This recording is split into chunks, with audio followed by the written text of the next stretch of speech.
Hi friends, ನಮ್ಮ ಅಡುಗೆ ಮನೆಗೆ ಸ್ವಾಗತ. ನಾವು ಚೆನ್ನಾಗಿದ್ದೀವಿ ಫ್ರೆಂಡ್ಸ್, ನೀವು ಚೆನ್ನಾಗಿದ್ದೀರಿ ಅಂತ ಅಂದ್ಕೊಂಡಿದ್ದೀನಿ.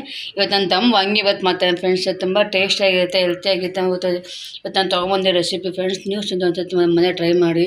ನಾನು ಯಾವ ರೀತಿ ಮಾಡಬೇಕು ಅಂತ ನಿಮ್ಗೆ ಹೇಳ್ಕೊಡ್ತೀನಿ ಫ್ರೆಂಡ್ಸ್. ಬನ್ನಿ ಫ್ರೆಂಡ್ಸ್, ಯಾವ ಥರ ಮಾಡಬೇಕು ಅಂತ ತೋರಿಸ್ಕೊಡ್ತೀನಿ. ದಮ್ ವಾಂಗಿಬಾತ್ ಬೇಕಾಗಿ ಪದಾರ್ಥಗಳು ಏನು ಅಂತ ಹೇಳ್ತೀನಿ ಫ್ರೆಂಡ್ಸ್. 4 ಬದನೆಕಾಯಿ, 2 ಈರುಳ್ಳಿ, ಒಂದು ಕ್ಯಾಪ್ಸಿಕಮ್ಮು, ಸ್ವಲ್ಪ ಕರಿಬೇವಿನ ಸೊಪ್ಪು, ಒಂದು ಟೊಮೊಟೊ, ಸ್ವಲ್ಪ 1 ಸ್ಪೂನಷ್ಟು ಕಡಲೆಬೇಳೆ, ಒಂದು ಸ್ಪೂನಷ್ಟು ಸಾಸಿವೆ, 2 ಸ್ಪೂನ್ ವಾಂಗಿಬಾತ್ ಪೌಡರ್. ಇದು ಮನೇಲಿ ಹೋಮ್ಮೇಡ್ ವಾಂಗಿಬಾತ್ ಪೌಡರ್ ಫ್ರೆಂಡ್ಸ್. ಇದು ಇದೆಲ್ಲ 1 ಸ್ಪೂನ್ ಚಿಲ್ಲಿ ಪುಡಿ ಮತ್ತು ಸ್ವಲ್ಪ ಕೊಬ್ಬರಿ ಹಾಕ್ಕೊತಾ ಇದ್ದೀನಿ. ಇದಕ್ಕೆ ಮೇನ್ ನುಚ್ಚು ಕೊಬ್ಬರಿ ಮತ್ತು ಸ್ವಲ್ಪ ಎಣ್ಣೆ ಹಾಕ್ಕೊತೀನಿ, 4 ಸ್ಪೂನಷ್ಟು, ಒಂದು 2 ನಿಂಬೆಹಣ್ಣು ಫ್ರೆಂಡ್ಸ್. 4 ಸ್ಪೂನ್ ಎಣ್ಣೆ ಹಾಕ್ಕೊಂಡಿದ್ದೀನಿ. ಈಗ ಎಣ್ಣೆ ಕಾಯ್ತಾ ಇದೆ. ಈಗ ಸಾಸಿವೆ ಹಾಕ್ಕೊತಾ ಇದ್ದೀನಿ, ಕಡಲೆಬೇಳೆ ಹಾಕ್ಕೊತಾ ಇದ್ದೀನಿ. ಸಾಸಿವೆ ಚಟಪಟ ಅನ್ಬೇಕು, ಕಡಲೆಬೇಳೆ ಹಾಕಬೇಕು. ಕಡಲೆಬೇಳೆ ಆಪ್ಷನ್ ನಿಮಗೆ ಬೇಕಂದ್ರೆ ಹಾಕಿ, ಇಲ್ಲಾಂದರೆ ಬೇಡ. ಅದು ತುಂಬ ಚೆನ್ನಾಗಿರುತ್ತೆ, ಬಾಯಿ ಸಿಗುತ್ತೆ. ಕಡಲೆಬೇಳೆ ಸ್ವಲ್ಪ ಬ್ರೌನ್ ಕಲರ್ ಆಗಬೇಕು, ಕ್ರಿಸ್ಪಿ ಆಗಬೇಕು ನೋಡಿ. ಈಗ ಈರುಳ್ಳಿ ಹಾಕ್ಕೊತಾ ಇದ್ದೀನಿ. ಈರುಳ್ಳಿ, ಕರ್ಬೇವಿನ ಸೊಪ್ಪು ಎಲ್ಲ ಫ್ರೈ ಆಗಬೇಕು ಚೆನ್ನಾಗಿ. ಜೊತೆಗೇ ಅದು ಫ್ರೈ ಆಗುತ್ತೆ. ಜೊತೆಗೆ ಕ್ಯಾಪ್ಸಿಕಮ್ ಹಾಕ್ಕೊಂಡಿದ್ದೀನಿ.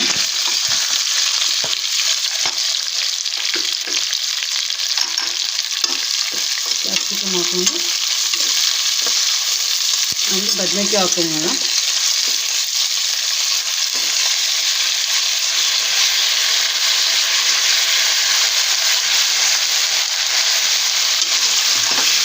ಈರುಳ್ಳಿ ಕೆಂಪಾಗೋದನ್ನು ಬೆಳೆಯೋದಕ್ಕೆ ಕ್ಯಾಪ್ಸಿಕಮಲ್ಲಿ ಹಾಕ್ಕೊಂತೀವಲ್ಲ, ಕ್ಯಾಪ್ಸಿಕಮ್ಮು, ಬದನೆಕಾಯಿ, ಈರುಳ್ಳಿ ಎಲ್ಲ ಒಟ್ಟಿಗೆ ಫ್ರೈ ಆಗಬೇಕು. ಮತ್ತು ಬದನೆಕಾಯಿ ಹಾಕಿದ ತಕ್ಷಣ ಉಪ್ಪು ಹಾಕ್ಕೊಂಡ್ಬಿಡ್ಬೇಕು. ಉಪ್ಪು ಇಲ್ಲಾಂದರೆ ಬದನೆಕಾಯಿ ಕಪ್ಪಗೆ ಆಗ್ಬಿಡುತ್ತೆ. ರುಚಿಗೆ ತಕ್ಕಷ್ಟು ಉಪ್ಪು ಹಾಕ್ತಾಯಿದ್ದೀನಿ. ಇದು ಟೊಮೆಟೊ ಹಾಕ್ಕೊಂಬೋಣ, ಎಲ್ಲ ಒಟ್ಟು ಫ್ರೈ ಆಗುತ್ತೆ. ಚೆನ್ನಾಗಿ ಬೇಯಬೇಕಿದೆ. ಬದನೆಕಾಯಿ ಎಲ್ಲ ಫ್ರೈ ಆಗಿದೆ. ಈಗ ಒಂದು 80% ಆದರೆ ಸಾಕು ಫ್ರೆಂಡ್ಸ್. ಕುಕ್ಕರ್ ಬೇಯಿಸ್ತೀವಲ್ಲ, ಅದಕ್ಕೆ ಈಗ ವಾಂಗಿಬಾತ್ ಪುಡಿ ಹಾಕ್ಕೊತಾ ಇದ್ದೀನಿ. 2 ಸ್ಪೂನು ಚಿಲ್ಲಿ ಪುಡಿ ಹಾಕ್ಕೊಂಡಿದ್ದೀನಿ. ಪುಡಿಯೋದು ಜಾಸ್ತಿ ಪುಡಿ ಹಾಕಿ ಬೇಯಿಸೋಂಗಿಲ್ಲ. ಪುಡಿ ಹಾಕಿದ ತಕ್ಷಣ ಅಕ್ಕಿ ಹಾಕ್ಕೊಂಬಿಡ್ಬೇಕು. ಕೊಬ್ಬರಿ ಅಂತೂ ಮಿಕ್ಸ್ ಮಾಡಲೇಬೇಡಿ, ಕೊಬ್ಬರಿ ಹಾಕಿ. ಇದಕ್ಕೆ ನಾನು ಬಸಮತಿ ಅಕ್ಕಿ ಹಾಕ್ಕೊಂಡಿದ್ದೀನಿ. ಚೆನ್ನಾಗಿ ಬಸಮತಿ ಅಕ್ಕಿ 1 ಗ್ಲಾಸ್ ಅಕ್ಕಿ ಹಾಕ್ಕೊತಾ ಇದ್ದೀನಿ. ನಾನು 3 ಜನಕ್ಕೆ ಮಾಡ್ತಾಯಿದ್ದೀನಿ.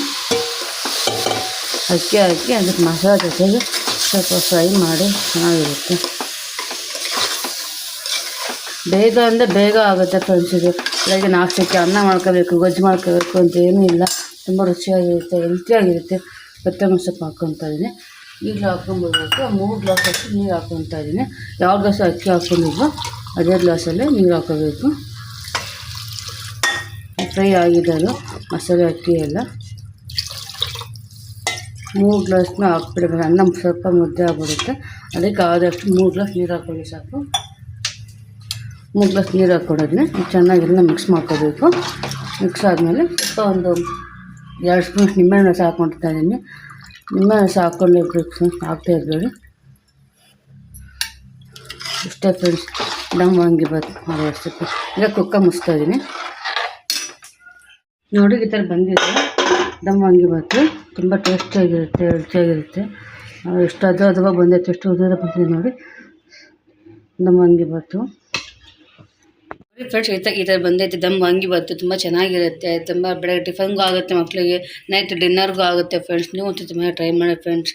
Bye friends. ನನ್ನ ಚಾನಲ್ನ ಶೇರ್ ಮಾಡಿ, ಕಮೆಂಟ್ ಮಾಡಿ, ಸಬ್ಸ್ಕ್ರೈಬ್ ಆಗಿ friends. Thank you friends. Bye friends.